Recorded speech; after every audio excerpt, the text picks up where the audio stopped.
हमार तो कुकुरा कितना वफादार बा, देखी रउआ सामने कहनी आगे बढ़ जाई तो बढ़ जाई। विधायक जी हमारे खैले जेल में हमारे पीछे पीछे टहले हमारे पर भोंकता रहे। अगर विकास कर सकता रहे तो करस, आ नहीं करस तो जास खलवा में लोग के कटवावस। वो खलवा में कबो राजपूत कटवा दिले, कबो माले कटवा दिले, उनकर केहू नाम हुएला। विकास के मुद्दा हटावे खातिर विधायक जी अजय सिंह के मुद्दा छेड़त रहे। तो आखिर अजय सिंह ही काहे? अगर विधायक जी मान ली कि विधायक जी राजनीति करतनी, मान ली कि वहाँ के वोट बैंक के राजनीति बढ़ावे के बाटे, अपन कार्यकर्ता बढ़ावे के बाटे, या पार्टी के विस्तार करे के बाटे पर कुछ करे के होखे, तो काहे अजय सिंह और ये लोग होइनु यहाँ बाबू साहब? विधायक जी हमारे मित्र हैं, हम लोग साथ में जेल में रहे हैं। अगर विधायक जी कहते हैं कि मैं एक अपराधी हूँ, तो विधायक जी मंदिर में पूजा करते हुए तो जेल गए नहीं थे।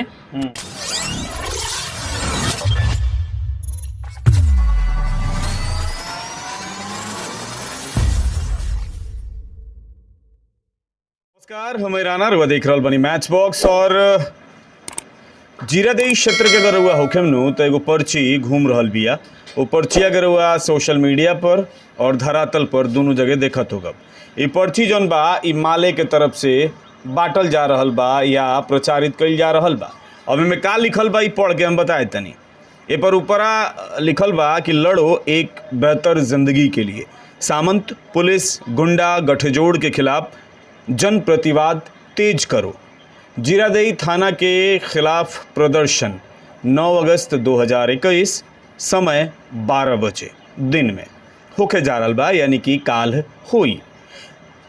एमें लिखल बाटे कि जिस शोषण व दमन के खिलाफ हमारे देश के बहादुर योद्धाओं ने कुर्बानी देकर देश को आज़ाद कराया, आज उसी देश में सामंत पुलिस गुंडा गठजोड़ के जरिए शोषण दमन बदस्तूर जारी है। जब से देश में भाजपा जदयू की सरकार आई है, तब से सामंत पुलिस गुंडा गठजोड़ का मनोबल और बढ़ गया है। आए दिन लगातार लूट, हत्या, बलात्कार, छेड़खानी, गरीबों पर जुल्म बढ़ गया है। जैसे ठेपहा के टोला महुआवारी के अजय सिंह एक अपराधी है जो शराब का तस्कर है।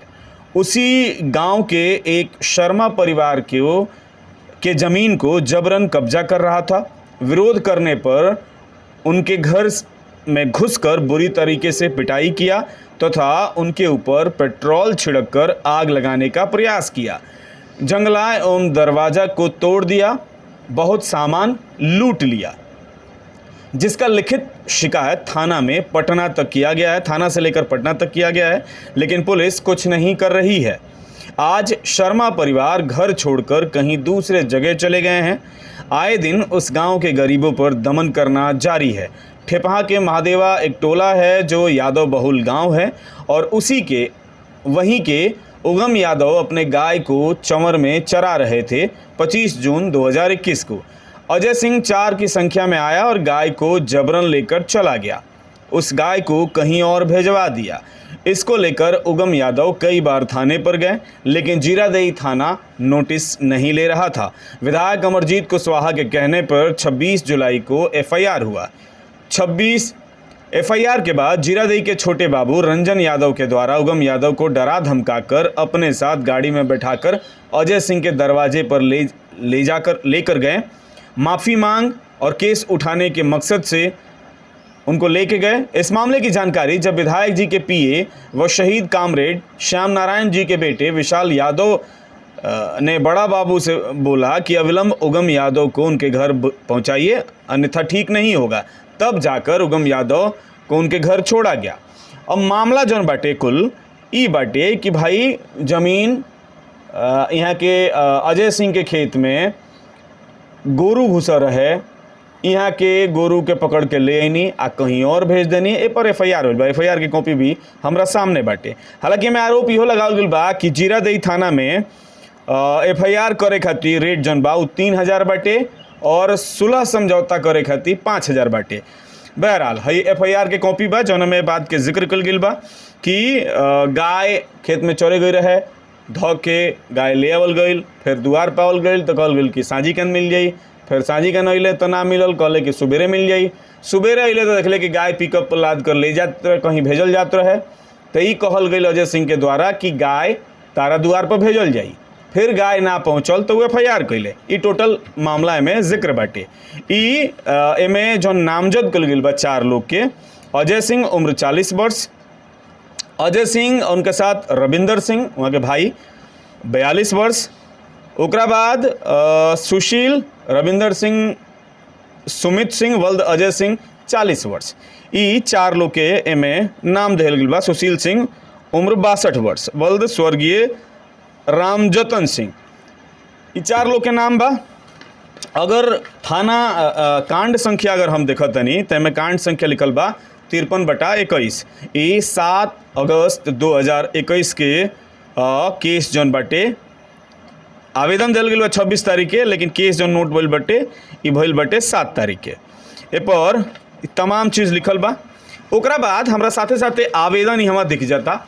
एगो आवेदन जौन अजय सिंह के द्वारा दिहल गई बा अंचलाधिकारी के जीरादेई के, वहाँ के लिखले बानी कि ग्राम महुआरी में रोड को अतिक्रमण से मुक्त कराने के संबंध में कर विषय बाटे। सविनय पूर्वक कहना है कि ग्रामीण जनता ग्राम महुआबारी पंचायत ठेपहा थाना जीरादेई के निवासी हैं और हमारे यहाँ 5 की सड़क जो मुइया को जाती है ग्रामीण लोगों द्वारा अतिक्रमण किया जा चुका है। इसकी सूचना विधायक महोदय को पूर्व में ग्रामीणों द्वारा दी जा चुकी है। अतः श्रीमान से निवेदन है कि अपने माध्यम से जांच कराकर अतिक्रमण को खाली कराने की कृपा करें। एक और यहाँ पर आवेदन जौन बा यही में बा। ई जौन आवेदन दिहल गई बा ई 2 जून 2021 के दिहल गई बा। एकरा पहले वाला आवेदन 19 जून 2021 के दिहल रहा। ई जौन आवेदन दिहल गई बा ई विधायक महोदय के दिहल गई बा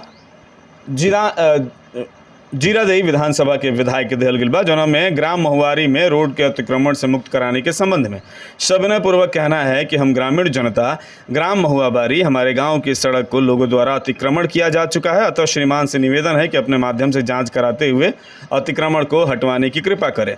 ए पर 10 आदमी के जौन बाटे साइन बाटे अजय सिंह, अली अख्तर, मुकेश सिंह, गया सिंह, राजेश सिंह, संजय सिंह, बलिराम सिंह, अभय सिंह, आफ्ताब आलम 11 आदमी के नाम बा और केशव सिंह। ई आवेदन बाटे। अब देखी टोटल जौन ई मामला बाटे कि FIR कल गई बाटे और काल धरना होखे अलाहाबाद जीरादेई में। अजय सिंह उ जे मुख्य आरोपी बने जरा पा FIR कल गई बा, यहाँ के शराब के तस्कर हैं और तमाम आरोप लगाल गई बा। वो अजय सिंह से हम बातचीत करत तनी। अजय सिंह जी बताई का आखिर मामला ही का बा, का FIR जौन भइल बा कितना में सच्चाई बा? नमस्कार मीडिया के साथियों को। सर, जीरादेई के माले कार्य समिति के तरफ से एक पर्चा लोगों के बीच वितरण किया गया है, जिसमें कहा गया है कि अजय सिंह के द्वारा एक शर्मा परिवार को गांव से भगा दिया गया है। जो शर्मा परिवार कहीं दूसरी जगह जाकर बस गया है, तो शर्मा जी का कोई भी ज़मीन कब्जा नहीं किया है और नहीं भगाया है। वह शर्मा परिवार लुधियाना में कंपनी चलाता है। अच्छा। जो कंपनी करोड़ों की है और शर्मा परिवार का नागेंद्र शर्मा 120 लोगों को अपनी कंपनी में काम दिया है, जो आज भी मेरे संपर्क में है और अगले महीने गांव आ रहा है, जिसका मोबाइल नंबर 9914076454 है, जिस पर बात किया जा सकता है। विधायक अमरजीत कुशवाहा के द्वारा महुआबारी सामुदायिक भवन की ज़मीन को अपने मित्र तुलसी पंडित को कब्जा कराना चाहते हैं। इसके एवज में हम ग्राम वालों ने CO जीरादेई को आवेदन दिया गया था, जिसमें नापी के लिए अमीन बहाल हुआ है। इस कारण जीरादेई विधायक हमारे ऊपर फर्जी मुकदमा करा रहे हैं। अच्छा। माले के लोग अपने वोटर को बढ़ाने के लिए क्षेत्र में अशांति फैला रहे हैं। अच्छा। और थाना पर दबाव बना रहे हैं ताकि थाना ब्लॉक में उनके कहने पर नाजायज काम किया जा सके। थाना के द्वारा कोई पैसा नहीं लिया जाता है। मैं किसी भी सरकारी ऑफिस में जाता हूं तो ईमानदारी के साथ काम होता है। यह थाना प्रभारी बहुत ही ईमानदार व्यक्ति है, ईमानदारी से काम कर रहा है। हमारे आवेदन के बाद पुलिस आई थी, जो मैंने एसपी को आवेदन दिया था कि श्रीमान मेरे ऊपर एक फर्जी मुकदमा हुआ है। तो पुलिस आई थी 14/7/2021 को, मुझे बुलाया गया रोड पर और कहा गया कि पहचानिए, क्योंकि उस गाड़ी में उगम चौधरी बैठे हुए थे। उगम चौधरी जो मेरे ऊपर मुकदमा किए हैं फर्जी, जो अरुण यादव के चाचा हुआ करते हैं। अरुण यादव के ऊपर मैंने 2019 में एक मुकदमा किया था, जो चुनाव के 3 दिन बाद मेरे यहाँ पथराव हुआ था। चुनावी रंजिश में पथराव हुआ था। अरुण यादव उसमें नेम्ड हैं, 33 यादव लोग नेम्ड हैं। उस केस को मेरे ऊपर, इस केस को करके, फर्जी मुकदमे को करके मेरे ऊपर दबाव बनाया जा रहा है कि उस पुराने मुकदमे को मैं उठा लूँ। अच्छा।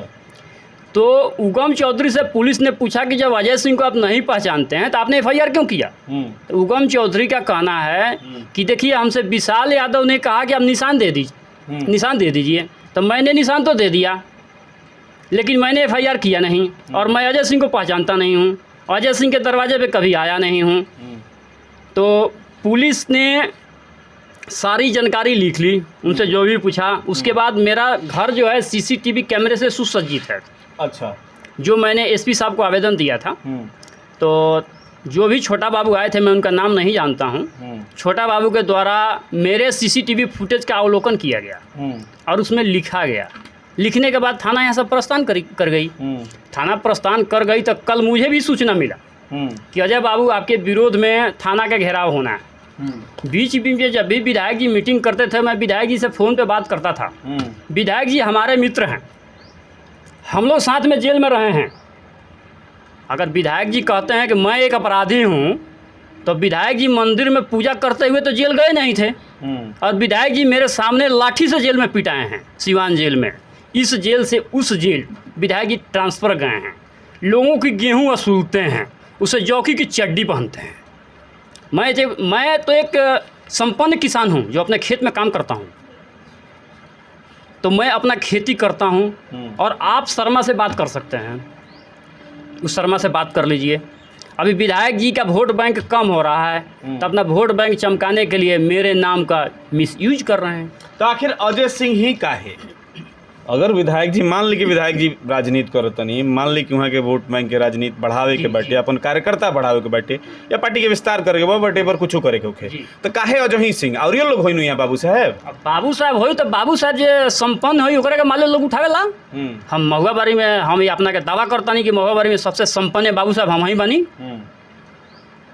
यही से विधायक जी हमारा नाम के यूज करते रहे।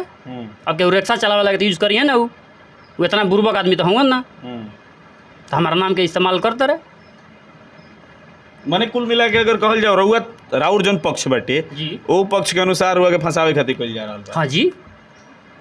पुलिस जौन बा, पुलिस जांच करतिया, चूँकि पुलिस पर दबाव काल धरना होखे वाला बा कि अरुआ के अरेस्ट कइल जाओ, अरुआ पर अरेस्ट वारंट शायद बाटे। अरेस्ट वारंट है कि नहीं है, ये तो थाना प्रभारी बताएंगे। हमको कॉपी कोर्ट से मिल गया है, जो मैं आपके समक्ष रख दिया हूँ। और थाना प्रभारी को अगर उचित लगता है कि मुझे अरेस्ट करना चाहिए, तो मैं अपने दरवाजे पर बैठा हूँ, आए और मुझे अरेस्ट कर लें। मैं जेल जाने के लिए तैयार हूँ, लेकिन मैं गलत किया हूँ तब तो उस पुलिस के ऊपर मुझे विश्वास है कि सच्चाई ही होगा, तो मैं क्यों भागूँ उस सच्चाई से? लेकिन माले के लोग के तो विश्वास नहीं है नो। माले के लोग के विश्वास नहीं है तो उ लोग तो इहे नहीं चाहता कि अशांति फैलाई, हम गहूँ असुली। अशांति फैलाई तब ना केहू गहूँ दी। अच्छा, वो घरवा कहाँ बा जौन कब्जा के ले बनी? ना सर, हमार बाबा बसौले रहे, मतलब जौन लिखल बाटे हमार बाबा बसौले रहे। आज ओकरा हम बसाई ले, हमार खानदान बसौले बा, तो हमहू केहू के बसाए। अगर रउआ कहीं हो नौरहन में जमीन ना होई तो हम तो थोड़े दे भेजा, हमारा ढेर बा, हमारा ढेर भैया, हम उजारे काम ना करी ले। वो हमारा बगीचा में 1 कट्ठा में घर बनौले बहू। अच्छा, एगो चीज हमरा ना समझ में आइल है, एफआईआर पढ़त रही है तो कि राउर उम्र भी 40 साल बा और और पुत्र सुमित कुमार के भी उम्र 40 साल लिखल बा एफआईआर में। तब विधायक जी अगर उम्रवा कम लिखले रहते तो दरोगा जी के कहीं लाग रहे कि छोट लड़का से गाय ना जाई खींच के उठ के, तो ऐसे बोर्ड लिख देले बड़े। अच्छा, विधायक जी बुर्बक थोड़े बड़े चला के बड़े। आधारवा ये है लड़का के? हाँ जी, ई एफआईआर में लिखल बा, पता ना फर्जी लिखल बा कि सही लिखल बा, ए पर हम ना जाएम, लेकिन एफआईआर में सुमित कुमार सिंह वल्द अजय सिंह उम्र 40 वर्ष, जबकि ये लड़का के डेट ऑफ बर्थ हम देखत नहीं तो 10/9/2008 बाटे। ई है हाउ द बर्थ सर्टिफिकेट। ई आधार कार्ड हो सकेला ई फर्जी भी बन जाओ, लेकिन हदे बर्थ सर्टिफिकेट बाटे जौन कि पुराना हटे और ये ओरिजिनल हटे, एमे कोनो छेड़छाड़ ना होला। आई बनवावे में कितना पापड़ बेले के पड़ेला ई रउआ सब जानत तानी। ना हमनी के तो ईमानदारी से बन जाला, कहीं पापड़ ना बेले के बोला। सरकार के लोग बहुत बढ़िया बा जी। आ धुरौदा में विकास लौकता, धुरौदा में विकास लौकता, वो विधायक के विकास हो। ई विधायक खाली घूमत रहे कि नीतीश जी हमारा रुपया ले ले तका राती खा के व्यास जी के थोड़े पहुंचा गए बड़े नीतीश जी। विकास के मुद्दा हटावे खातिर विधायक जी अजय सिंह के मुद्दा छेड़त रहे कि लोग ई मत कही दे कि विधायक जी रुआ काम करी। विधायक जी काम ना करे के तरीका ढूंढ ले बड़े कि अजय सिंह के मुद्दा उठावल जाओ, अजय सिंह पर 2-3 को फर्जी मुकदमा क दहल जाओ। अजय सिंह के वो अपने खानी चोर बनावे चाहता रहे, वो तो चोर हुआ विधायक जी। विधायक जी के खिलाफ गवाही गिरल बा, विधायक जी के 2-4 महीने में हो सकता सजा हो जाओ, जीरादी में विधानसभा के चुनाव हो जाओ। विधायक जी तो एगो अपराधी हुआ, अजय सिंह पर एगो मर्डर केस नहीं है। अब फर्जी लोग मुकदमा करा दिल तो काउंटर केस न बा। अब वहीर के उसकावत रहे तो वहीर पर 50, 49, 52, 2019 3 मुकदमा हुआ था तो काउंटर केस हो गया ना सर। 2 केस हमने किया, 1 केस उन लोगों ने किया अपने बचाव में। अभी मैं आवेदन दे दिया, आवेदन के खिलाफ में उन्होंने फर्जी मुकदमा करा दिया। अब थाना घेराव कर रहे हैं, आवेदन दे दिया, आपने FIR कर दिया तो दरोगा को अपना काम तो करने दीजिए। ये बताइए, वह दरोगा एक पढ़ा होगा, एग्जाम दिया होगा, दरोगा बना होगा, भर्ती हुआ होगा तो ट्रेनिंग किया होगा, फिर उसके कंधे पे 2 स्टार लगा। विधायक जी तो वहाँ फेल हो गए ना। उस इंसान को काम तो करने दीजिए, अगला क्या कर रहा है। उनको विश्वास नहीं है तो जाकर उसको गोली मार दें, वो तो अपराधी है ही हैं। नहीं, फिलहाल रुआ का चाहता नहीं, जैसे रुआ पर फर्जी भइलो के चाहे और जांच भइलो के, ई पुलिस जांच करी तो क्लियर जी जी ये न होई। हाँ, पुलिस जांच करो, पुलिस जांच करो जी। हम तो SP साहब के फोन क्लियर नहीं, SP साहब के ऑफिस में गइलर नहीं, ये सर फर्जी मुकदमा हो गए। SP साहब कहनी के रुआ एगो आवेदन दे दी, हम जांच करा लेते नहीं। तो SP साहब कहा ना हमारे पकड़ के बंद कर दिले, जेल भेज दिले। जांच होगा, अगर जांच होगा मैं दोषी हूँ तो पुलिस आएगी मेरे दरवाजे पर, मुझे पकड़ के ले जाएगी। मैं भाग कहाँ रहा हूँ, मैं भाग नहीं रहा हूँ। पुलिस आएगी, मुझे पकड़ेगी या कहेगी कि अब चलिए तो मैं चला जाऊँगा, फिर न्यायालय का दरवाज़ा खटखटाऊँगा। अगर पुलिस से ही मुझे न्याय मिलने की आशा प्रतीत हो रही है तो मैं आगे कहाँ जाऊँ। बिल्कुल। और केहू कहीं जाई, अगर मान ले विधायक अमरजीत कुशवाहा जी अगर धरना देतनी या दबाव बनाओ तनी अरेस्ट करे के, तो ओकरा बादो तो पुलिसे जांच करी। जांच करे खातिर क्यों अमरजीत कुशवाहा अगर दबाव देतनी थाना पर कि फर्जी काम कल जाओ, तो अमरजीत कुशवाहा के ई पता नहीं है कि माले के लोग हमारे साथे बा, राजद के लोग हमारे साथे बा, जदयू के लोग हमारे साथे बा, BJP के लोग हमारे साथे बा, आ मुख्यमंत्री जी बिहार के राजा हैं तो हम वहाँ के साथे बनी, आ मोदी जी देश के प्रधानमंत्री हैं तो वहाँ के साथे हम बनी। हम माले के झंडा लेके आ जाके विरोध में लोग के बात करके लाठी डंटा ना खाए। वहाँ के एगो प्रतिनिधि हैं, हम सुनल नहीं कि वहाँ के LLB कैले बनी गोरखपुर यूनिवर्सिटी से, तो LLB कैले बनी तो पढ़ल लिखल लोग तो LLB करला डबल डिग्री कहल जाला, डबल बैचलर ओकरा कहल जाला। अब जे नइखे पढ़ले गाँव में ओकरा के तो कह दी हैं कि चले बड़ा झंडा ढो तारा के मिली 15,000 रुपया या 15,000 रुपया मोदी जी भेज दी हैं, हम धरना दे तो मोदी जी भेज दी हैं। लेकिन दूसरा के लड़का झंडा ढोई आ मजदूरी के उनका के चंदा दी, उनकर लड़का पटना पढ़ी, उनकर लड़का झंडा ना उठाई। तो हमारा के यहाँ के कम से कम हमारा ही जवार के लोग के तो लड़कन के पढ़े दे, बर्बाद मत करस। वो बर्बाद करता रहे, अगर विकास कर सकता रहे तो करस, आ नहीं करस तो उन्हें जास खलवा में लोग के कटवाबस। वो खलवा में कबो राजपूत कटवा दिले, कबो माले कटवा दिले, उनकर केहू नाम हुएला, दूसरे केहू मुई। जब समनारायण यादव की बात हो रही है, विशाल यादव का बाप, वह अपराधी था, अपराधी को गोली मारा, किसी अपराधी को गोली नहीं लगा, वो अपराधी पुनः उसके बाप को गोली मारा, उसका बाप मर गया। मैं तो उस समय पैदा भी नहीं हुआ था, तो मेरी क्या गलती है उसमें। अब विशाल यादव सोच रहा है कि अजय सिंह को मुद्दा बनाएं और मैं चमक जाऊं, तो चमके ना, हम तो धान बो के राजा हैं, 40 क्विंटल मेरे घर धान रखा हुआ है, और 4 साल धान ना हुई तो उन्हें खाए खातिर सुखी बनी सा। हमारा तो कुकुरा कितना वफादार बा, देखी रहो सामने कहनी आगे बढ़ जाई तो बढ़ जाई। विधायक जी हमारे खैले जेल में, हमारे पीछे पीछे टहले, हमारे पर भोंकता रहे, क्या कहे बाबी खतीरा। खैर, प्रशासन से बस ये चाहिए कि प्रशासन ये मामला के सही तरीका से जांच करो, अगर फर्जी आवेदन बा तो ओकर भी जांच करो, सही आवेदन बाटे तो ओकरो जांच करो। अगर यहाँ के अपराध कैले बनी तो यहाँ के जेल में डालो, आ नहीं कैले तो एकरा के खारिज करो। आ जे फर्जी या गलत मानसिकता से FIR कैले बा ओकरा पर भी कार्यवाही होको। तो जो भी एकदम असलियत बाटे एकर जांच करो। मैचबॉक्स भी प्रशासन से रिक्वेस्ट करता। जौना घर के जिक्र भइल बा कि घर के शर्मा परिवार के घर के कब्जा कर रहल बा, जंगला केवाड़ी नोच रहल बा, उ इहे घर है घर ह। घर के जे स्वामी बाटे वहाँ से भी बात भइल फ़ोन के माध्यम से। तो वहाँ के बतैनी कि हमरा कोनो दिक्कत नहीं है, हम हमार घर ना केहू कब्जा कैले बा ना कुछ बा, हम रोजगार करतनी बाहर में, जहाँ 32 आदमी के रोजगार दिले बानी, 120 लोग के पेट भरता हमरा रोजगार से, हमरा कोनो दिक्कत नहीं है। ई घर देख ली है जंगला बाटे और ओमे हई जाली ठोकल बा, वो हिंगा बा, हई पर्दा लागल बा, वो हिंगा बा, ओकरा केहू छुअले नहीं के। हई देखिए तो ताला लागल बा, हई पर्दा बा। अगर मान ली कि केहू नोचले रही तो हई पर्दवा तो आराम से नोच के चल जा सकता नु, उले नहीं के छुअल, हेहू में ताला लागल बा। और यहाँ अजय सिंह जी बानी, FIR में यही घर के जिक्र बानो। माले के लोग जो पर्ची छपले बा, पर्ची में एक घर के जिक्र बा कि अजय सिंह शर्मा परिवार के भगा दे। हाँ। जरा से रउआ बात भरला, नागेंद्र शर्मा नाम जी जी जी जी नागेंद्र शर्मा जी से बातचीत भइल। तो ई CCTV कैमरा जो लागल बा, ई रउए लगेले बानी कि उलो लगेले बा? CCTV कैमरा तो हम लगेले बानी कि विधायक जी घरवा कहीं नोच के हमरा के मत कहस कहे बाबू नोच दहले। यही से लगाल गेल बा। हाँ, तब का करे, मजबूरी बा। हाँ। चल ठीक बा। हमार बाबा ओकरा के बसौले रहले, हमारा शरण में रहे वाला वो आदमी ह। तब विधायक जी तो सोचे कि हम तुर दी आ कह दी कि अजय बाबू तुर दहले, तो हम एगो कैमरा लगा दिले बानी कि लौकत रही ओकरा के विधायक जी तुरिया तो उनकर फोटो तो आ जाई। वो राजनीति चमकावे के कोशिश करता रहे, घरवो के तुर दिए। फिलहाल एक कड़ी में आगे और भी जो भी हमरा पता चली ओकरा के हम जोड़े के कोशिश करत रहब। फिलहाल रुआ देखत रही मैच बॉक्स।